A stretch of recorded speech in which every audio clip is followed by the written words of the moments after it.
Hello and welcome. I'm Bill English, and welcome to my first video cast in what I hope to be a rather long series of leadership lessons from the life of Moses. I'll be taking these lessons out of the book of Exodus, mainly in the first 20 chapters. This is a series that I have taught from a theological and just a Bible teaching perspective at church, and I'm reworking it now to be a leadership lesson series, obviously from the life of Moses. So, what we're going to do here in this series is take a look at what leadership means for Christian business owners, especially because Bible and business is really about intersecting our Christian faith with business ownership. It's really not about Christian faith and work.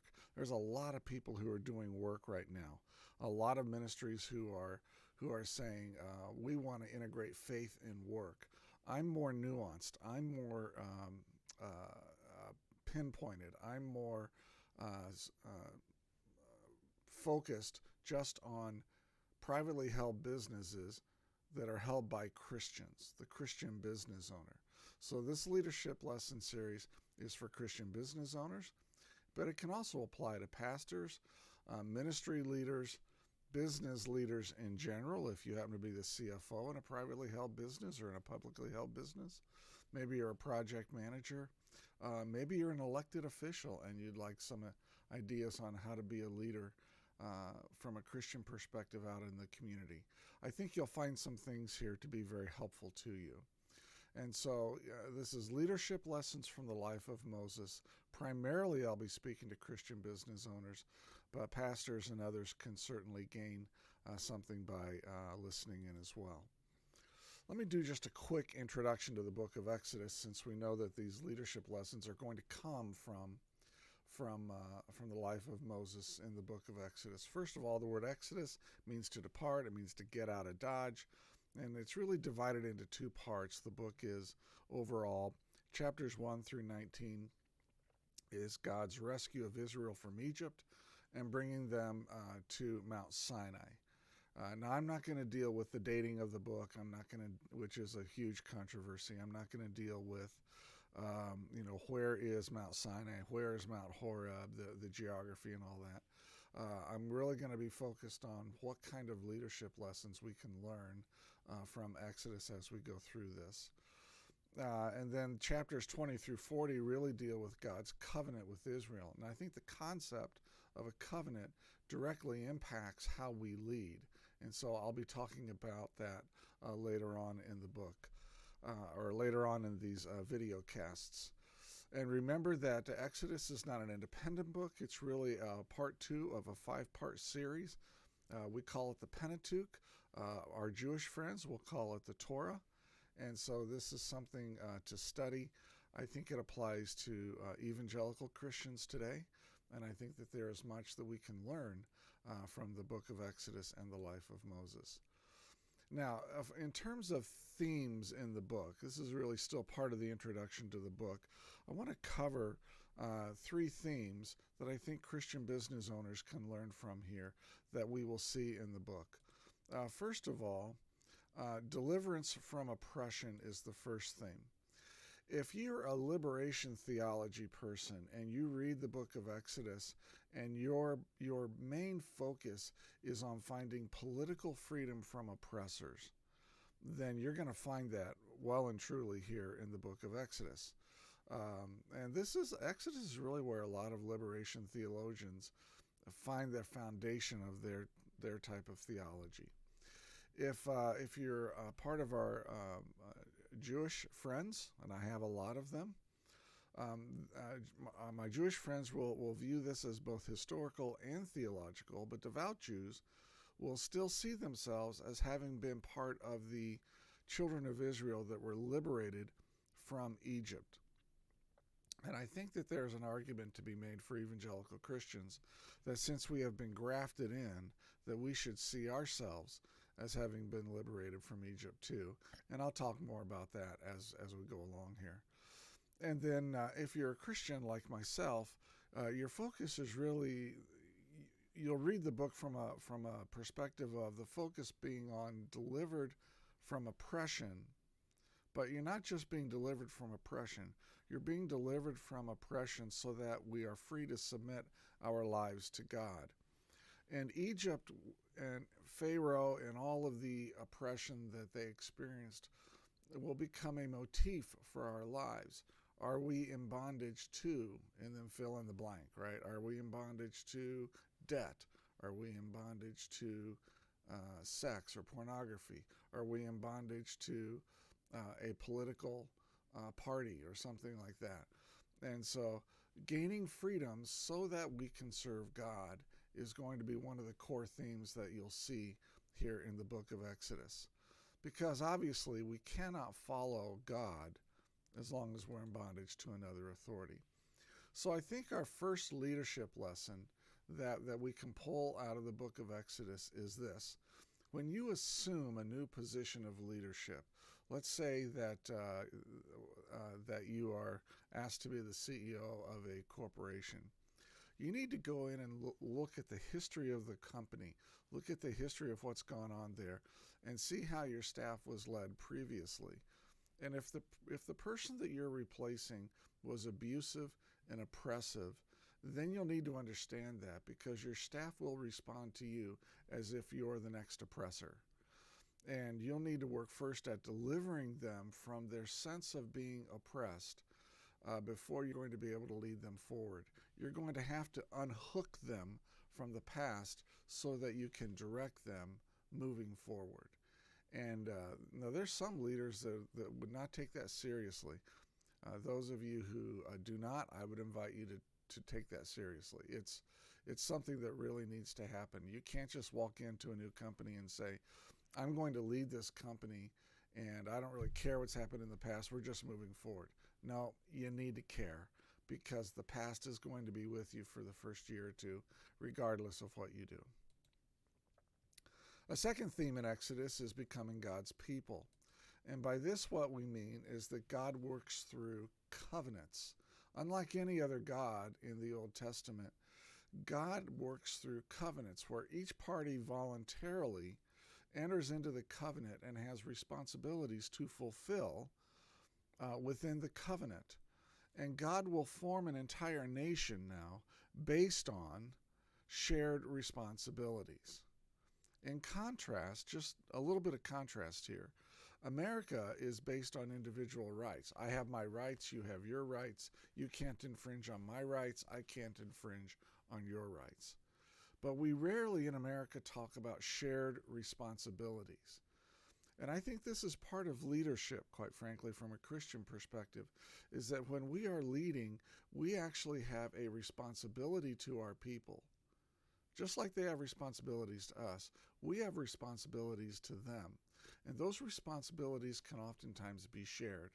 And that's where Christian leadership will often take a little bit of a different approach than other forms of leadership that you might learn about.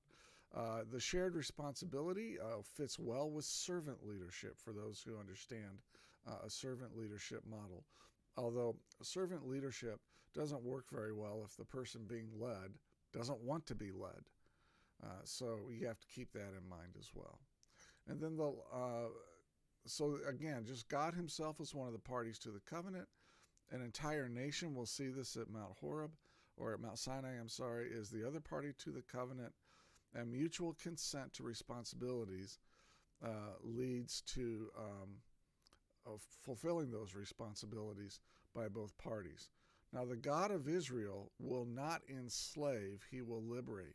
This is one of the big things about Christianity that people don't understand, is that Christianity is actually very liberating. It is not enslaving when you properly understand what Jesus Christ did on the cross for us. You'll come back and say, wow, he really liberated me. He freed me from the bondage of sin. And that's something that we'll also be talking about throughout our time together in these video casts. That's going to come up from time to time, is how Jesus Christ can free us from sin. And when he does, we are free then to move forward and really serve God in our leadership capacities in a way that we were unable to before. One of the outworkings of this is that of this particular theme is that political power is limited by the moral laws of God. And we will always recognize that there is a law, God's law, which is above our political and legal laws. And when we cease to recognize God's laws in America, political power will become corrupted and ruthless. I want to downsize this a little bit to your leadership position and my leadership position. If I don't recognize that there are authorities over me, then I will become corrupted and ruthless in my leadership. And I see this all the time in privately held businesses where the founder of the business is the final authority and there's really no one above this guy or gal, and they can treat people like crap and then still claim the name of Jesus Christ. And that, my friends, is sin. That is something that we should not support and we should not allow in the church. So there's always going to be somebody above you, and if there's nobody else above you, then it's God. God is above you. So the second leadership lesson here is this, is that leaders lead best when they first fulfill their responsibilities to their staff. Secondly, they lead by doing what is right. And thirdly, they have genuine humility because they know that there is a higher power above them that has a law that is higher than their own laws. I had a very good friend in business, he's still a friend of mine, who used to say, we do the things the right way so that we can do the right things. And I think there's a lot of truth to that. We do things the right way so that we can do the right things. There's something really good about that. And I would encourage you maybe to write that down. Now, last but not least, who will sit on the throne of your life? This is an overriding, just constantly in your face theme in the book of Exodus. Okay? In Exodus, they believed that gods were limited territorially and that each nation had its own gods. I have my gods, you had your gods. Okay, my gods worked in my territories, your gods work in your territories, your gods don't come into my territory, my gods don't go into your territory. That's how they thought about things. And yet Pharaoh is going to constantly be confronted with three decisions that he just can't bring himself to make. Number one, do we have many gods or do we have one God? Number two, Pharaoh was thought to be divine. Am I really only a man? And number three, my gods are limited, but this God of Israel, he's claiming to be unlimited, that he works everywhere or anywhere that he wants to. And the leadership lesson here for us is simply this, is that our true God is not limited, right? Our true God is not limited. And that was actually, by the way, the point of the plagues. Each plague was designed to confront one of the Egyptian gods and show that the God of Israel was stronger and more mighty than that Egyptian God. And so God's sovereignty, his law, his justice, his rule will emit from his throne and will surpass national boundaries, national sovereignties. So there's a moral law that's above our laws. There is always a law that is above our laws, and that God's laws transcends all political boundaries.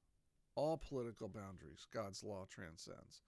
And all political power, rightly understood, should be limited by God's moral law. Leadership power should be limited by God's moral law. And that's one of the things that we as Christians recognize. So really, the question is, who sits on the throne of your life? That's one of the main themes here in Exodus. And Pharaoh has to constantly make the choice, am I going to obey God or am I going to be the God of my own life? And you know what? Israel had to make the same choice too. God will ask, not require, ask Israel to be his people so that he can be their God. And so who is in charge? Who sits on the throne? To whom will you bow your knee? And that's the leadership lesson. I didn't come right out and say it, but the leadership lesson is this. You cannot lead as God intends unless He is sitting on the throne of your life. And the reason for that is because if you don't recognize that there's a power above you, if you don't recognize that there is a law above your own law, whatever laws you implement as a leader, then you're going to become lawless and ruthless. You're going to treat people poorly, and you're going to violate God's moral laws. So leaders lead best when God is sitting on the throne of their lives, not themselves.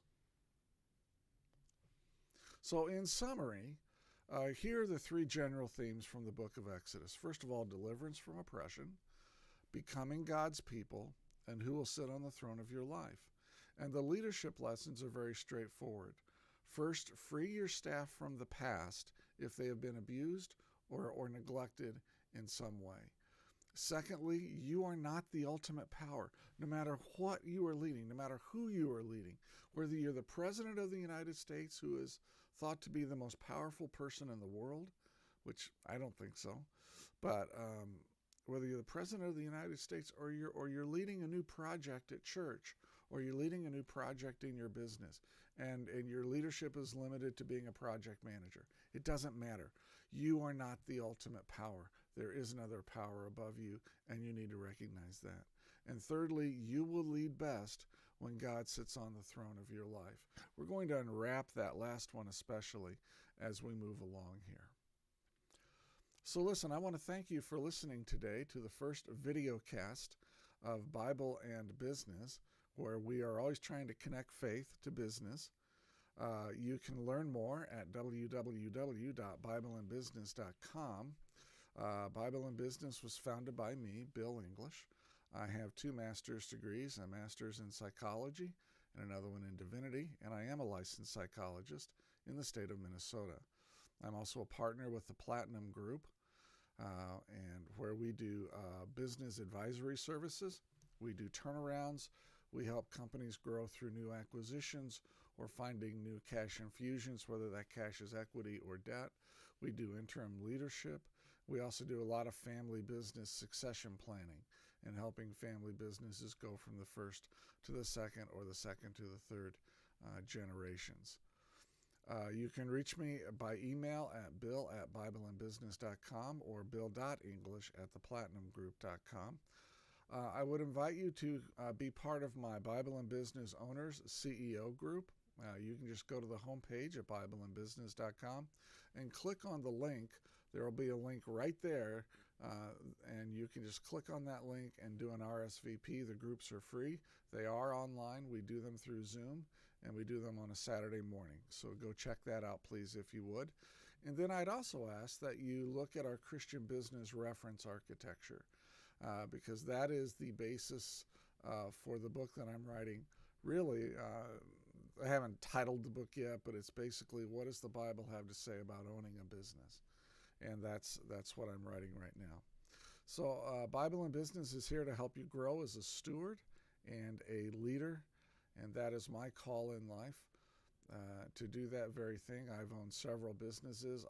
I've made $1 million. There was times when I was swimming in cash and I didn't know what to do with it, and I've lost $1 million. I know what it's like to lay awake at night with panic attacks wondering how you're going to meet payroll. I've been on both sides of that equation. Just like Paul, I know what it is to have plenty, and I know what it is to be in want. That's what he says near the end of Philippians there. I have been there too, both sides. And there isn't an emotion or a problem that you're facing as a business owner that I haven't faced. And so I would just say, if I can be of any help to you in your business, I do my consulting through the Platinum Group. And so I would just invite you to get a hold of me if you'd like to at bill.english@theplatinumgroup.com. Say, listen, thank you for listening today to this video cast, and I hope you have a very blessed day. Take care.